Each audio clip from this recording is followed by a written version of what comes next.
The year was 2026, and Africa was in motion. A sleek silver train, christened the Africa Express, cut across the continent like a steel arrow, its carriages humming with the promise of a new era. On board sat Laim Nelson, a man whose name had become synonymous with both controversy and hope.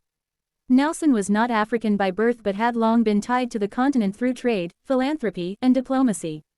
In his 60s now, he was no longer the fiery negotiator he once was, but his eyes still carried the sharpness of someone who could see possibility where others saw only chaos.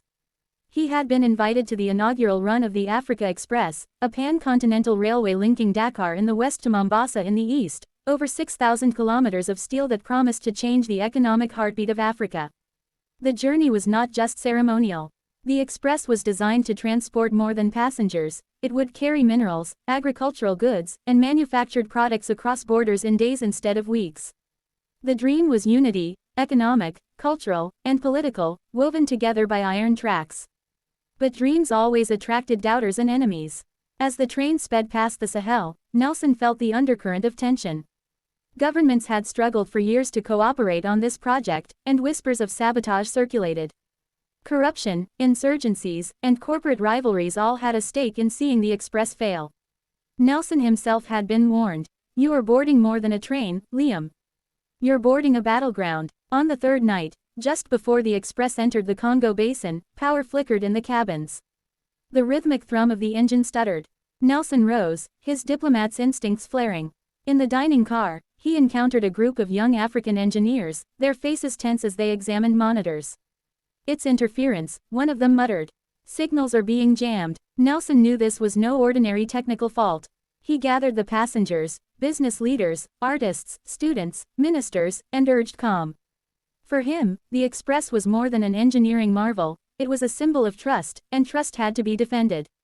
He joined the engineers, not as a savior, but as a steadying voice. He reminded them why the railway mattered, not to corporations or politicians, but to farmers who needed markets, to students who needed mobility, to families separated by borders drawn long ago. By dawn, the crisis passed. The interference was traced to a criminal network seeking ransom, neutralized by quick collaboration between local security forces and the train's onboard systems. Nelson, weary but resolute, returned to his seat.